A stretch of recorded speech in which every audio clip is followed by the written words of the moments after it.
Maths news syllabus channel நேயர்கள் அனைவருக்கும் வணக்கம். ஓடிபிடி நிறைய ப்ராப்ளம்ஸ் வந்து நம்ம அப்லோட் பண்ணிட்டோம், எக்கச்சக்கமாக போட்டுட்டோம். அது ஒன்று விடாமல் பார்த்துடலாம். வேணுன்றவங்க அந்த வீடியோஸ் எல்லாத்தையும் அனுப்பி வைக்கிறேன். இந்த நம்பருக்கு ஒரு வாட்ஸ்அப் பண்ணுங்கள், 7358591547. இது ஓடிபிடிக்கு மட்டும் இல்லை, நான் போட்ட எல்லா வீடியோஸும் நீங்கள் பார்த்துறது பெரிய தெம்பு தரும். அடடா நல்ல எக்ஸ்ப்ளனேஷன் சார், தெளிவாக இருக்குன்ட்டு அங்கே கமெண்ட் பாக்ஸில் நீங்கள் பார்க்கலாம். ஸோ எல்லாத்தையும் வீடியோ கொடுக்க ட்ரை பண்ணிகிட்டு இருக்கேன். மெல்ல மெல்ல மெல்ல ஒன்று ஒன்றா கொடுத்துக்கிட்டே வருவேன். எப்போ நான் எடுக்கிற கிளாஸ் உங்களுக்கு நல்லா புரியும்னா, என்னோடய மாதிரி கிளாஸஸ் நல்லா பார்த்து அந்த வே ஆஃப் ஸ்டைலில் அப்படியே நீங்கள் பார்த்துட்டே வர அந்த ஹேபிட் இருந்ததுன்னா, அடுத்தடுத்து நான் டஃப்பான ஏரியா சொல்லும்போது உங்களுக்கு ஈஸியாக புரிதலை தரும். ஸோ எல்லா வீடியோஸும் பார்க்க தான் அந்த ஹேபிட் உங்களுக்குள்ளே வளரும்.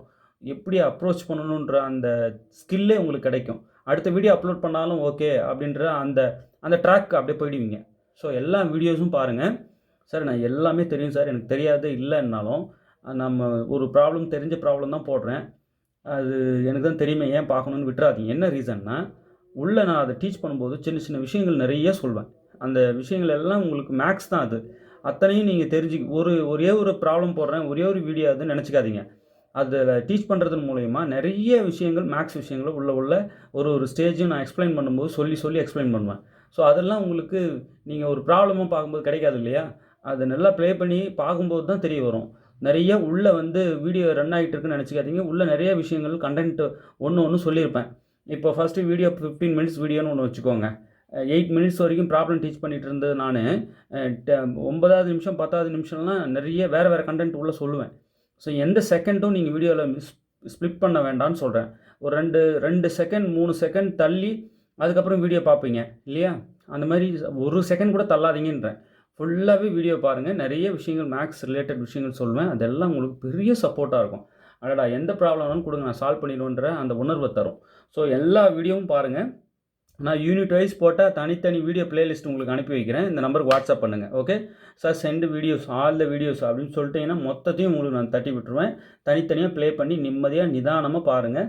பார்க்குறதோட விட்டுறாதீங்க. அப்படியே பார்த்த மாத்திரத்தில் வீடியோ பாஸ் பண்ணிவிட்டு அதுக்கு தொடர்புடைய நோட்டு. இப்போ காம்ப்ளெக்ஸ் அனாலிசிஸ்னால் அதில் காம்ப்ளெக்ஸ் அனாலிசிஸ் ப்ராப்ளம் மட்டும்தான் எழுதணும். ரியல் ப்ராப்ளம்ஸ் எல்லாத்தையும் அதில் எழுதணும். ஸோ எத்தனை கொடுத்துருந்தாலும் நான் அதுக்குன்னு தனித்தனி நோட் போட்டு அந்தந்த நோட்டில் அந்தந்த ப்ராப்ளமும் எழுதணும். சார் வீடியோ வந்து இப்போ நான் ரியல் பார்க்குறேன்னா ரியல் பார்த்த வீடியோஸ் எல்லாம் அப்படியே அந்த நோட்டில் எழுதிட்டே தான் வரேன் அப்படின்னா ரொம்ப சந்தோஷம். நீங்கள் ரிவைஸ் பண்ண ஈஸியாக இருக்கும். வீடியோவும் வேறு பார்த்துட்டீங்க, இப்படி திருப்பும்போது நல்லா புரியும் உங்களுக்கு. என்ன ஒன்று, வீடியோ பார்த்துட்டே சில பேர் எழுதுவாங்க. அப்படி எழுதக்கூடாது. வீடியோ ஒன்ஸ் ஃபுல்லாக ஓட விட்டு அதுக்கப்புறம் நீங்கள் பார்க்காம போடணும். அதுதான் ஸ்டடி மெட்டீரியல் வந்து வீடியோ பாஸ் பண்ணி தான் எழுதிட்டு இருக்கேன்னா அது தவறு. ஃபுல்லாக ஒன்ஸ் பார்த்துருங்க. அதுக்கப்புறம் நீங்களாக அந்த ஸ்டடி மெட்டீரியலுக்கு நீங்கள் ஒரு நோட் போட்டிருப்பீங்க இல்லையா, உங்களோட இண்டிவிஜுவல் நோட், அதில் ப்ராப்ளம் கொஷின் மட்டும் எழுதிக்கிட்டு பார்க்காம போடணும். எங்கேயாவது மறக்குதுன்னா திருப்பி வீடியோ ப்ளே பண்ணி பார்க்கணும். இந்த மாதிரி ஒவ்வொரு ப்ராப்ளத்துக்கும் பண்ணணும். அதுதான் அதில் ஹைலைட். சரிங்களா? சரி, இப்போ பிடியில் இந்த மாதிரி வடிவம் கொடுத்துட்றாங்க. uxx + 4uyy = 0. The PDE uxx + 4uyy = 0 is of which type? இது எந்த டைப் கேட்குறாங்க? எலிப்டிக்கா, ஹைபர்பாலிக்கா, பேரபாலிக்கா, நன் ஆஃப் தீஸா அப்படின்னு சொல்லிட்டு கேட்குறாங்க. இந்த வடிவில் இருக்கிற பிடிஇ நான் உங்களுக்கு ஜென்ரல் ஃபார்ம் சொல்லிடுறேன். இந்த வடிவில் இருக்கிற ஜென்ரல் பிடிஇ எப்படி இருக்கும்னா, a uxx + b uxy + c uyy + d ux + e uy + f = g. இதான் பொது வடிவம். ஓகே சரிங்க. இப்போ கொஷினில் கொடுத்துருக்கிறது என்ன? uxx + 4uyy = 0. இது ரெண்டுத்தையும் கம்பேர் பண்ணால் நமக்கு இந்த ஏபிசி வேல்யூ என்னன்னு கண்டுபிடிங்க. ஏ இங்கே வந்து கோஎஃபிஷியன்ட் 1 இருக்குது, யூஎக்ஸ்எக்ஸோட கோஎஃபிஷியன்ட் வந்து 1, அப்போ ஏ வேல்யூ 1. அடுத்தது யூஎக்ஸ்ஒய் டேர்மு இதில் இல்லை, ஸோ அப்போ பி வந்து 0 ஆகிடுச்சு. இல்லாத டேர்மு நம்ம 0 எடுத்துக்கிறோம். அடுத்தது யூஒய்ஒய், இங்கே வந்து யூஒய்ஒயோட கோஎஃபிஷியன்ட் சி, இங்கே 4, அப்போ சி வேல்யூ 4. இந்த ஏபிசி வேல்யூ மட்டும் எடுத்துக்கிட்டிங்கன்னா போதும் என்ன டைப்புன்னு சொல்கிறதுக்கு. எப்படி சார்? இந்த டிஸ்கிரிமினன்ட் ஒன்று இருக்குது, b² - 4ac, இதை கேல்குலேட் பண்ணுறீங்க. இது <0ன்னா எலிப்டிக்கு, <0ன்னா ஹைப்பர்பாலிக்கு, = 0ன்னா பேரபோலிக்கு. ஓகே, இப்போ b² - 4ac கண்டுபிடிக்கும் போது b² இங்கே b வேல்யூ 0, இப்போ 0². மைனஸ் 4 இன்ட்டு A1 C4 இந்த இடத்துல சப்ஸ்டியூட் பண்ணுறேன் இந்த ஒரு வேல்யூவும். ஓகே, இப்போது 0 ஸ்கொயர் இங்கே 0 தான், 0 மைனஸ் இங்கே மல்டிப்ளை பண்ணால் 16, 0 மைனஸ் 16 வந்து minus 16 which is less than 0, right. அப்போது தேர்ஃபோர் இது வந்து என்ன சொல்லிடலாம், கொடுத்துருக்கிற இந்த PDE is elliptic. given PDE is elliptic. Okay, இங்கே எந்த ஆப்ஷன் பாருங்கள், ஆப்ஷன் ஏ. நல்லா புரிஞ்சிருக்கும்னு நினைக்கிறேன். இது வந்து பொது வடிவம். ஜென்ரல் PDEயோட கொடுத்துருக்கிற PDEயை கம்பேர் பண்ணுறீங்க. இந்த ஏபிசி வேல்யூஸ் மட்டும் எடுங்க போதும். இதான் டிஸ்கிரிமினன்ட் சொல்லுவாங்க. இது நீங்கள் கண்டுபிடிச்சிங்கன்னா லெஸ் தென் 0ன்னா எலிப்டிக் சொல்லிவிடுங்க. கிரேட்டர் தென் 0 வந்துருச்சு வேல்யூ அப்படின்னா ஹைப்பர்பாலிக் சொல்லிவிடுங்க. ஈக்குவல் டு 0 கரெக்டாக வந்துருச்சுன்னா பேரபாலிக்னு சொல்லிடுங்க. ஓகே, நல்லா புரிஞ்சிருக்குன்னு நினைக்கிறேன். இந்த மாடல் மட்டும் வீடியோ கொடுக்காம இருந்தேன், அதனால் இதை கொடுத்துடலாம் அப்படின்ட்டு கொடுத்துட்ருக்கேன். இது கண்டிப்பாக கேட்பாங்க, விட மாட்டாங்க. அடுத்து பாருங்கள், இப்போது இந்த கொஷினில் ஜென்ரல் நமக்கு நல்லா தெரியும். அந்த ஜென்ரல் ஃபார்மோட கம்பேர் பண்ணிங்கன்னா இப்போ கொடுத்துருக்கிற PDE எழுதிக்கிறேன். uxx minus uyy equal to 0. இப்போ நல்லா ஜென்ரல் ஃபார்ம் நான் ஏற்கனவே சொன்னேன் இல்லையா, அதோட கம்பேர் பண்ணி A வேல்யூ என்ன 1, B வேல்யூ இங்கே uxy டேர்ம் இல்லை, ஸோ 0, C வேல்யூ uyyoட கோஎஃபிஷியன்ட் -1, அவ்வளோதான். ஜென்ரல் ஃபார்ம் நான் சொன்னேன் இல்லையா, அதோட கம்பேர் பண்ணி இது ABC வேல்யூ எடுத்துக்கோங்க. இப்போ B² மைனஸ் 4AC கண்டுபிடிங்க. B ஸ்கொயர்னு இங்கே 0 square minus 4 into A1 C minus 1, 0 square 0, இங்கே மைனஸ் மைனஸ் ப்ளஸ் ஆகிடுது, ஸோ ப்ளஸ் 4, ரைட். மல்டிப்ளை பண்ணிடுங்க, ப்ளஸ் 4 ஆகிடுது. 0 + 4 4 விச் இஸ் கிரேட்டர் தென் 0. அப்போ என்ன சொல்லிடலாம், hyperbolic. given PDE is hyperbolic. இது வந்து ஹைப்பர்பாலிக். எந்த ஆப்ஷன் பாருங்கள், 4ல் ஆப்ஷன் பி. ஓகே, நல்லா புரிஞ்சிருக்குன்னு நினைக்கிறேன். இதெல்லாம் ரொம்ப எளிமையானது. CSIRல கேட்குறாங்க, அதுதான் இது வேடிக்கை. CSIRலாம் எழுதலாம் தாராளமாக, PGTRB எழுதுகிறவங்க அப்படியே இதே வேகத்தில் CSIRக்கு அப்ளை பண்ணி எழுதி பாருங்கள், நிச்சயம் செலக்ட் ஆவீங்க. நான் சொல்கிற மாதிரி பாடத்தை படிச்சிருந்தா. என் வீடியோஸை பாருங்கள், தெரியும், அசால்ட்டாக ஊதிடுவீங்க CSIR. சரி, இப்போ பாருங்கள், கன்சிடர் த PDE. இதுதான் கிவன் PDE. இதை வந்து நம்ம ஜென்ரல் PDEயோட கம்பேர் பண்ணோம்னா நமக்கு அந்த ABC வேல்யூஸ் கிடச்சிரும் இல்லையா. இப்போ given PDE uxx minus 4uxy plus 4uyy equal to 0.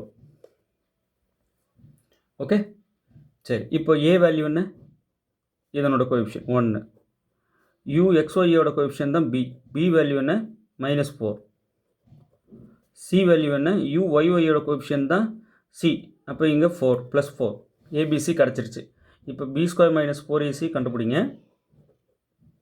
B² - 4AC B² வந்து -4² -4 இன்ட்டு A வந்து 1 இன்ட்டு C வந்து 4. இப்போ -4 ஸ்கொயர் பண்ணால் 16 ஆகிடும். மைனஸ் ஸ்கொயர் பண்ணும்போது ப்ளஸ் ஆகிடுது. இங்கே 4 இன்ட்டு 4 16 -16, 16 - 16 0. அப்போ ஈக்குவல் டு 0 வந்துருச்சு. அப்போ therefore given PDE is parabolic.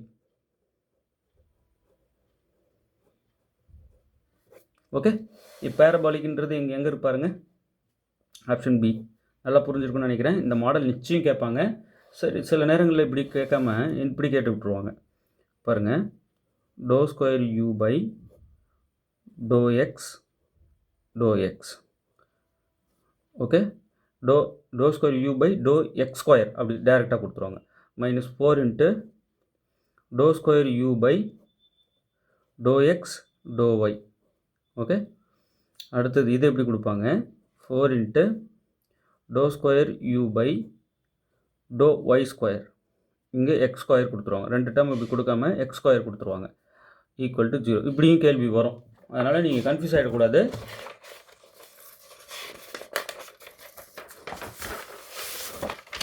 இது எப்படி கேட்பாங்க, ∂2u ∂x²,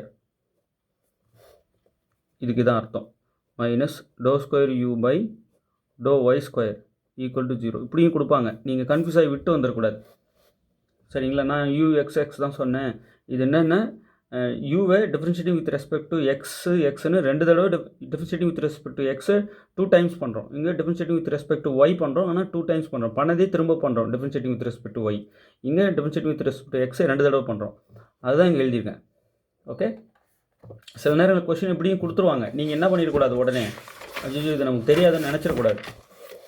இது எப்படி எழுதலாம், டோ ஸ்கொயர் யூ பை டோ எக்ஸ் ஸ்கொயர் இது ப்ளஸ் 4 இன்ட்டு டோ ஸ்கொயர் யூ பை டோ ஒய் ஸ்கொயர் ஈக்குவல் டு 0 இப்படியும் கேட்பாங்க. இப்போ ஜென்ரல் ஃபார்ம் நான் இப்படி சொன்னேன் இல்லையா, இதே எப்படி கேட்கலாம், ஜென்ரல் ஃபார்ம் எழுதுகிறோம் பாருங்கள். ஏ டோ ஸ்கொயர் யூ பை டோ எக்ஸ் ஸ்கொயர் ப்ளஸ் பி டோ யூ பை டோ எக்ஸ் டோ ஒய் ப்ளஸ் சி டோ ஸ்கொயர் யூ பை இங்கே டோ ஸ்கொயர் யூ பை டோ எக்ஸ் டோ ஒய் டோ ஸ்கொயர் யூ பை டோ ஒய் ஸ்கொயர் ப்ளஸ் டி டோ யூ பை டோ எக்ஸ் ப்ளஸ் இ டோ யூ பை டோ y plus F equal to G. Okay, இதுதான் வந்து ஜென்ரல் ஃபார்ம். சார் இப்போ தான் சொன்னீங்க இதுதான்னு, இதுவும் வேறு இல்லை, கன்ஃபியூஸ் ஆகிடக்கூடாது சரிங்களா. அதுக்காக தான் ஒரு தடவை சொல்லிடுறேன். ஓகே, இந்த மாதிரி நிறைய ப்ராப்ளம்ஸை தான் இந்த 2000+ டீட்டெயில் சொல்யூஷன் புக்லெட்டில் கொடுத்துருக்கோம். இந்த புக்லெட் தான் அது, வெரி ஒர்த்தாக இருக்குது. தேரி பார்ட்டு நடுங்க வைக்கிது, அந்த அளவுக்கு இருக்குது. இன்னும் ஒன்று டைப்பிங் மெட்டீரியலு, டைப் பண்ணது தெளிவாக இருக்கும் இல்லையா, எந்த ஒரு ஹேண்ட் ரிட்டன் பிரச்சனையும் இருக்காது உங்களுக்கு, எல்லாமே கவர் பண்ணியிருக்கு. அதுதான் இதில் ஹைலைட். சார் டீட்டெயில் சொல்யூஷன் போட்டிருக்கீங்களா, ப்ராப்ளம்ஸ் ஒர்க் அவுட் பண்ண வேண்டியதுக்கெலாம் டீட்டெயில் சொல்யூஷன் போட்டிருக்கு. என்ன ஒன்று டைப் பண்ணியிருக்கு சரிங்களா. சார் எனக்கு டைப் பண்ணது வேணாம், ஹேண்ட் ரிட்டன் மெட்டீரியல் சொன்னீங்களே அது கொடுங்க அப்படின்னு நிறைய பேர் கேட்டாங்க. தெளிவாக கேட்கும்போது கேளுங்க, இதுவும் எல்லாம் கவர் பண்ணி தான், எல்லாமே கவர் ஆகிருக்கும். ஹேண்ட் ரிட்டன் இது. ஓகே, நல்ல ஹேண்ட் ரிட்டன் ஒரு ஸ்டெப்பும் நான் வந்து வீடியோவும் கொடுத்துட்டேன். இதுக்கு உங்களுக்கு ஒரு வேளை இந்த மெட்டீரியலில் ஒரு ஸ்டெப் புரியலனாலும் அதுக்கான வீடியோ எடுத்து பார்த்துக்கலாம். பின்னாடி தியரியும் நிறையா வச்சுருக்கேன். தமிழ் எலிஜிபிலிட்டி டெஸ்ட் கூட இருக்குது இதில். டிஎன் செட்டு சால்வ் பண்ணது இது எதுக்கு சார் பிஜிடிஆர்பி தரீங்க இப்போ அப்படின்னா, இது பிஜிடிஆர்பி கண்டென்ட், அதனால் இதையும் பார்த்துக்குங்க. டிஃப்ரெண்ட் டைப் ஆஃப் ப்ராப்ளம்ஸ் பார்த்தா ஒரு ஃபீல் இருக்கும். ஓகே, எப்படி கொடுத்தாலும் நம்ம சால்வ் பண்ணிடலான்ற தன்னம்பிக்கை வரும். இப்போ என்ன கேள்வின்னா, இப்போது இந்த ஹேண்ட் ரிட்டன் காப்பி இருக்கு இல்லையா, இதோ பாருங்கள், இப்படி தெளிவாக இப்படி திருப்பி பாருங்கள், ஒரு பேஜ் பாருங்கள், இது எப்படி சால்வ் பண்ணியிருக்கேன் பாருங்கள். ஹேண்ட் ரிட்டன் இது அப்படியே டைப் பண்ண என்ன ஆகும், கொஞ்சத்தில் இவ்வளோலையும் முடிச்சிடலாம் இல்லையா. இந்தமாரி கொஞ்சத்துலேயும் முடிச்சு 2000 கொஸ்டின்ஸ் போட்டால் எப்படி இருக்கும், அதான் அந்த booklet. 2000 questions detail solution booklet வேணுமா, இல்லை பிஜிடிஆர்பிக்கும் டிஎன் செட்டுக்கும் போட்ட ஹேண்ட் ரிட்டன் மெட்டீரியல் வேணுமா, தெளிவாக சொல்லி கேட்கணும் சரிங்களா. கன்ஃபியூஸ் பண்ணக்கூடாது, தெளிவாக சொல்லி கேளுங்க. இதில் எல்லாமே வந்துருமா சார், எஸ் எல்லாமே இருக்கும். இந்த 2 புக்லெட்டில் கிளாசிக்கல் மெக்கானிக்ஸ் மட்டும்தான் இருக்காது, மற்றதெல்லாம் ஓரளவு கொடுத்துட்டேன். ஆனால் இதில் கிளாசிக்கல் மெக்கானிக்ஸு எல்லாமே இருக்கும் இதில், இந்த 2000+ டீட்டெயில் சொல்யூஷனில். இன்னும் ஒன்று இது டைப் பண்ணது. ஓகே, இது ஹேண்ட் ரிட்டன் போது நல்லா எலாபரேட்டாக போட்டிருப்பேன். இங்கே பாருங்களேன், இத்தனை ஸ்டெப்பு நான் வந்து ஒரே ப்ராப்ளமுக்கு போட்டிருக்கேன் பாருங்கள். எவ்வளோ சின்ன சின்ன ஸ்கூல் பசங்க எடுத்தால் கூட அதை புரிஞ்சுப்பாங்க, ஒரு ஸ்டெப்பும் சொல்லியிருப்பேன் இல்லையா. அதுதான் இந்த மெட்டீரியல் இருக்கிற பியூட்டி. இந்த பாருங்கள், இது சால்வ் பண்ணுறதுக்காக ஒரு ஸ்டெப் பை ஸ்டெப்பாக போட்டிருக்கேன் பாருங்கள். இது ஹேண்ட் ரிட்டன், புரியுதுங்களா. இதே டைப் பண்ணால் இவ்வளோ டைப் பண்ணிகிட்டு இருக்க முடியாதுல்ல. எது கீ பாயிண்ட்ஸோ அதை மட்டும் டைப் பண்ணிவிட்டு நம்ம விட்டுருவோம். ஆனால் கீ பாயிண்ட்ஸ் மட்டுமா சார் அப்போ இதுலேயும் இருக்குது அப்படின்னா இல்லை, இதில் நல்லா எலாபரேட்டாகவே கொஞ்சம் இருக்குது, படித்தாலே புரிஞ்சுக்கிற அளவு தான் இருக்குது. பரவாயில்ல, நல்ல மெட்டீரியல் இது. இதில் நான் எங்கே வியப்பாடுறேன்னா, தியரி நிறைய அதில் அடித்து வச்சுருக்காங்க. 2000 கொஷின்னும் போது சால்வ் பண்ணதும் இருக்குது, சரிசமமாக இருக்குது ரெண்டும். தியரியெல்லாம் அப்படியே பார்த்து டக்குன்னு படிச்சுட்டு போயிட்டே இருக்கலாம் இதில் இருக்கிறது. சார் அப்போ இந்த ஹேண்ட் ரிட்டன் காப்பிலேயும் நீங்கள் தியரி கொடுத்துறீங்களா, கொடுத்துருக்கேன், எக்கச்சக்கமாக இருக்கும். சும்மா பட்டைய கலப்பும் இதுவும் சும்மா இல்லை, பக்காவாக இருக்கும். தியரி பின்னாடி அட்டாச் பண்ணியிருக்கேன், ஒவ்வொரு டாப்பிக்கும் தியரி கொஸ்டின்ஸ் வச்சுருக்கேன். இப்போது இந்த புக்லெட்டில் இருக்கிற பியூட்டி என்னென்னா, இந்த 2 புக்லெட்டில் வெரி இம்பார்ட்டன்ட், அடித்து சொல்ல முடியாதனால வெரி இம்பார்ட்டன்ட் இது வந்துட்டுனா இதை விட ஏரியா பெருசு. இது இன்னும் கொஞ்சம் நிறைய ஏரியா பார்த்தா ஃபீல் எனக்கு வேணும்னு நினைக்கிறவங்களுக்கு இந்த புக்லெட்டு, புரியுதுங்களா. ஏரியா பெருசு, இதை ஷார்ட் அவுட் பண்ணி இந்த 2 புக்லெட்டு. ஓகே, சரி, இவங்க 2 பேரையும் தூக்கி சாப்பிட்ற மாதிரி ஒன்று இருக்குது. அதுதான் 15,000 கொஸ்டின்ஸ். கரெக்ட் ஆப்ஷன்ஸ் மட்டும் கொடுப்போம். 15,000 கொஸ்டின்ஸ் டீட்டெயில்டு இருக்காது. அந்த 15,000 ஷார்ட் அவுட் பண்ணி தான் இந்த 2,000 டீட்டெயில்டு. புரியுதுங்களா? இந்த 2,000 இன்னும் ஷார்ட் அவுட் பண்ணி கொடுத்தது தான் இந்த 2 புக்லெட்டு. ஓகே, நீங்கள் எது வேணுனாலும் தெளிவாக சொல்லி கேளுங்க. ஹேண்ட் ரிட்டன் காப்பி வேணுமா, டைப் பண்ண காப்பி வேணுமா, தெளிவாக சொல்லி கேளுங்க. ஏன்னா ஒர்க் பிஸியில் நாங்களும் ஓகே போடுறோம், இது வேணுமா அப்படின்னு சொல்லிட்டு நாங்கள் வேறு ஏதோ ஒன்று புரிஞ்சுக்கிட்டு கூட ஓகே சொல்லிடுவோம். ஆனால் நீங்கள் சொல்லி கேட்குறவங்க தெளிவாக கேட்கணும். சார் எனக்கு இந்த ஹேண்ட் ரிட்டன் காப்பி 2 புக்லெட் சொன்னீங்களே அது கொடுங்க. சார் எனக்கு 2,000 ப்ளஸ் டீட்டெயில் சொல்யூஷன் புக்லெட் ஒன்று டைப் பண்ண காப்பி இருக்குல்ல அதை கொடுங்க. எனக்கு 15,000 கொஸ்டின்ஸு கரெக்ட் ஆப்ஷன்ஸ் மட்டும் கொடுத்துட்டு தான் சொன்னீங்கல்ல அதை கொடுங்க அப்படின்னு தெளிவாக சொல்லி கேளுங்க. உங்களுக்கு எது வேணுனாலும் இந்த நம்பர் காண்டாக்ட் பண்ணுங்கள்.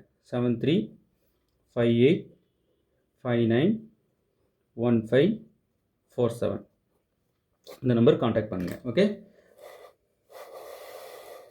தேர்வில் வெற்றி பெற வாழ்த்துக்கள். தேங்க்யூ.